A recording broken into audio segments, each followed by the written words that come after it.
Before the arrival of the Greek Olympian gods like Zeus, Hades, or Poseidon, the world was ruled by the Titans, and in this video I will tell you about their origin and who were the most powerful.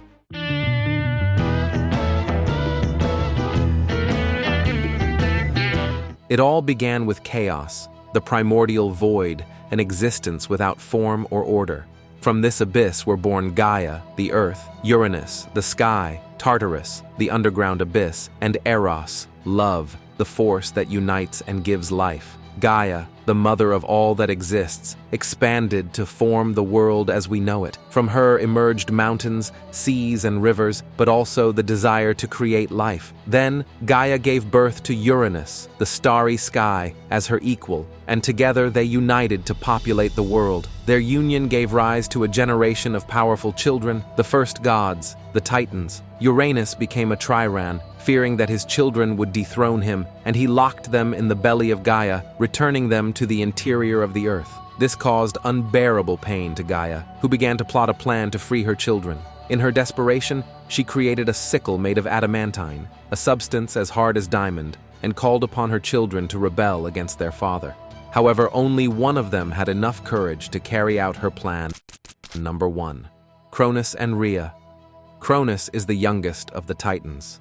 His face was marked by wisdom, with a mane and gray beard. In his hand, he always held his famous adamantine sickle, the weapon that defined his destiny as well as that of the entire universe. Cronus was born as the youngest of the children of Uranus and Gaia. His childhood was not one of freedom or games. Uranus, fearful of his offspring's power, imprisoned all of his children within Gaia, oppressing Mother Earth in her anguish. A desperate Gaia begged her sons to free her, but only one had the courage to answer, Cronus. With the adamantine sickle his mother forged for him, this young Titan waited for the right moment. And when Uranus descended to lie with Gaia, Cronus struck, castrating his own father in an act of primordial violence that forever separated heaven from earth. With Uranus's cry echoing through the cosmos, Cronus's reign began. But that cry was not only one of pain, it was also a prophecy.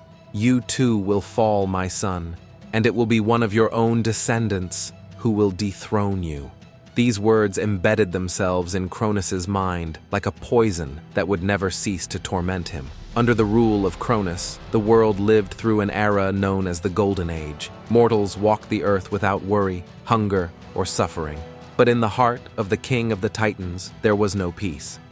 Rhea was majestic, like the nature she represents. She wore long robes, adorned with details that evoked fertility and life. Ears of wheat, pomegranates, and sometimes the horn of plenty. She was depicted in her chariot, pulled by lions. His wife and sister, Rhea, gave him children: Hestia, Demeter, Hera, Hades, Poseidon. And every time a child was born, Cronus remembered his father's prophecy. Seized by uncontrollable fear, he made a decision that marked his destiny. One after another, Cronus swallowed his newborn children, condemning them to a dark existence in the abyss of his stomach. But when Zeus was born, Rhea, broken by grief, hatched a plan. She tricked Cronus with a rock wrapped in swaddling clothes, handing it to him as if it were the newborn. Cronus, blinded by his paranoia, swallowed the rock without hesitation, while Rhea hid Zeus in a distant cave.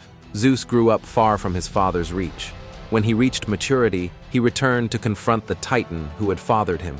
With the help of Rhea and allies such as Prometheus, the Cyclopes, and the Hecatonchires, Zeus began the Titanomachy, a war that shook the foundations of the universe. For 10 long years, the conflict engulfed gods and titans in an epic showdown. Finally, Zeus managed to free his siblings from Cronus's stomach, thus fulfilling the prophecy. With his lightning bolt, forged by the Cyclopes, Zeus led the final attack. Cronus and the Titans were defeated and confined to Tartarus, the deepest abyss, guarded by the Hecatonchires so that they could never escape. Number 2. Oceanus and Tethys. When the world was still young and the Titans walked the earth as giants, Oceanus stood tallest of all. But this Titan was not like his brothers. He was described as having a beard and hair that flowed like waves, sometimes with bull horns, reflecting the silent force of the currents. Oceanus was the father of all rivers, seas, and currents. At his side was Tethys, the fountain of life that complemented his greatness. Wherever she passed, springs gushed forth, and her figure radiated calm and goodness. Together, they were the perfect balance. Oceanus, as the colossal river that surrounded the world, and Tethys, the fresh waters that nourished the earth. From this union were born the great rivers of the earth, such as the Nile and the Meander, and the Oceanids, 3,000 aquatic nymphs, guardians of lakes, springs, and fountains. Among them were figures such as Styx, Clymene, and Electra, essential in Greek myths. Through their offspring, Oceanus and Tethys were considered the progenitors of almost all waters and of life itself. In Greek mythology, Oceanus was the river that encircled the world and marked the boundary between the human and the unknown. Beyond its waters lay the mysterious, such as the islands of the blessed, home of immortal heroes. When war broke out between the Titans and the Olympians, Oceanus and Tethys chose neutrality. While their siblings fought and fell, they continued to flow, unchanged, free to follow their eternal course as guardians of balance and life. Number 3. Hyperion and Thea.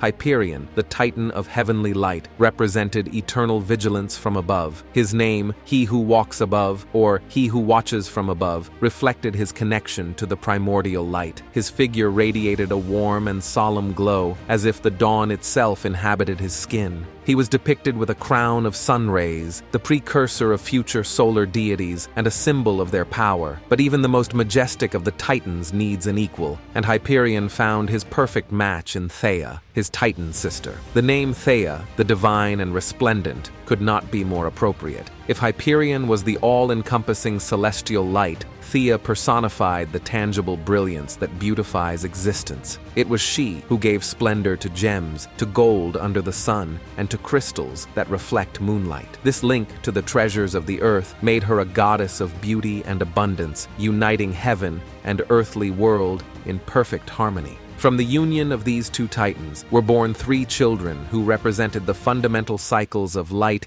Helios, the god of the sun, who crossed the sky with his golden chariot, illuminating the world. Selene, the goddess of the moon, whose silver light guided mortals in the darkness. Eos, the goddess of dawn, who with her rosy fingers opened the doors of day each morning. Through them, Hyperion and Thea left an eternal legacy that ensured the balance between day and night, light and darkness. However, the days of splendor of the Titans would not last forever. When Cronus led the Titans against his father Uranus, Hyperion fought at his side as one of the most powerful warriors. Later, in the Titanomachy, the war between the Titans and the Olympians, Hyperion once again faced chaos. Despite his power and his connection to the heavenly light, he could not avoid defeat. He was dragged along with his brothers to Tartarus, the deepest abyss of the underworld, where he was chained. Unlike Hyperion, Thea chose to stay out of conflict. Her essence was not meant for combat, but rather to preserve clarity and balance. Thanks to her neutrality, Thea avoided the fate of the defeated Titans and continued to shine as a reminder that light and wisdom transcend even the darkest moments of the cosmos. Number 4. Coeus and Phoebe. Coeus was no ordinary Titan. He represented much more than strength or dominion. He was the Titan of celestial intelligence, the seeker of knowledge and the bridge between the divine and the rational. While his brothers embodied chaos or brute force, Coeus looked up to the stars, trying to decipher the order of the universe. His name, derived from the Greek word koios, inquiry or question, reflected his essence. Coeus was not a warrior, but rather an observer, a guide for those seeking to understand the mysteries of the world. In his quest for knowledge, Coeus found in Phoebe, his Titan sister, an ideal companion. Phoebe, known as the goddess of clarity and lunar prophecy, represented wisdom and divine mysteries. While Coeus personified reason and intellect, Phoebe brought intuition and perception, being the perfect complement to her partner's celestial intelligence. From this union were born 2 daughters who reflected essential aspects of the cosmos: Leto, who would later be the mother of Apollo, and Artemis. The second daughter was Asteria, the personification of the starry night, mother of Hecate, the goddess of magic, crossroads, and nocturnal mysteries. through their daughters, Coeus and Phoebe, left a legacy that would directly influence the cycles of light, wisdom, and the mysteries of the cosmos. Coeus, although more inclined to contemplation than combat, could not escape conflict. During the Titanomachy, he took up arms alongside his Titan brothers to confront the Olympians led by Zeus. However, war was not his domain. After the defeat, he was dragged to Tartarus along with the other Titans, locked in the deepest abyss. Phoebe, on the other hand, took a different path. Her nature was not made for violence or destruction. During the Titanomachy, she stood by, ensuring that the light of wisdom and clarity was not extinguished even in the darkest of times. Thanks to her neutrality, Phoebe escaped the fate of her siblings and continued to shine as a beacon of peace and balance. Number 5. Mnemosyne. Mnemosyne was the very embodiment of memory, the power that preserves the past, sustains the present, and builds the future. Her name, derived from mneme, the Greek word for memory, reflected her essence. She was the goddess who preserved stories, myths, and knowledge, ensuring that nothing truly important was lost to oblivion.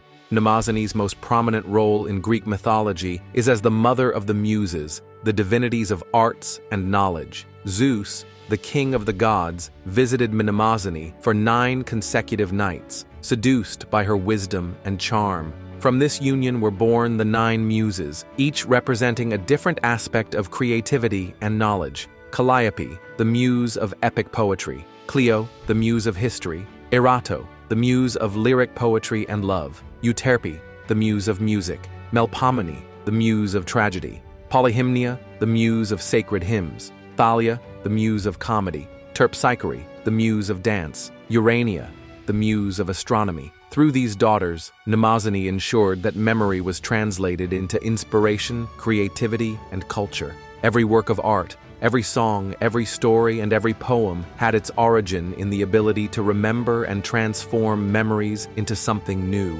In this way, Mnemosyne not only preserved the past, but turned it into a source of illumination for the future. Number 6. Themis.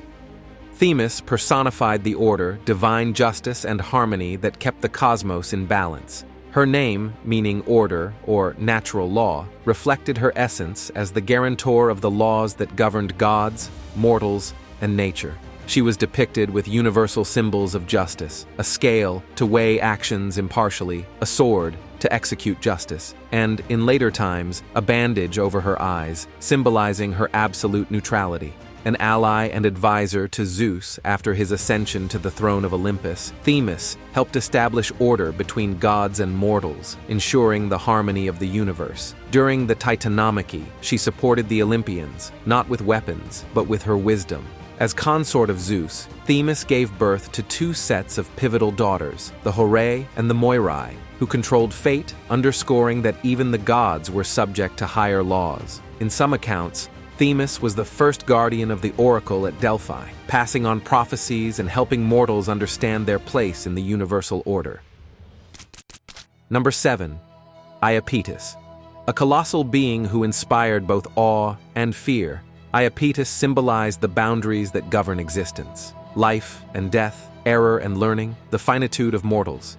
His name, meaning the Wounded One, or the Piercer, alluded to his role as a figure defining fundamental boundaries and rules of the cosmos. He was a key player in primordial conflicts. When Uranus oppressed his sons, Iapetus joined Cronus in the rebellion that ushered in the Age of the Titans. Later, during the Titanomachy, he fought alongside Cronus against Zeus and the Olympians, but was defeated and confined to Tartarus. Through his union with Clymene or Asia, Oceanids associated with life, Iapetus left an indelible legacy on humanity through his children. Prometheus, protector of humanity, who stole divine fire and gave it to mortals. Epimetheus, the reckless, who accepted Pandora and unleashed evil upon humanity. Atlas, condemned to bear the sky for his role in the Titanomachy, a symbol of eternal resistance. And Menoetius, punished by Zeus with a lightning bolt for his pride and unbridled fury. Iapetus, although imprisoned, left an indelible mark through his descendants, who embody the deepest and most complex aspects of the human condition. Remember to leave your comment, like, and subscribe so you don't miss my videos. I'll see you next week.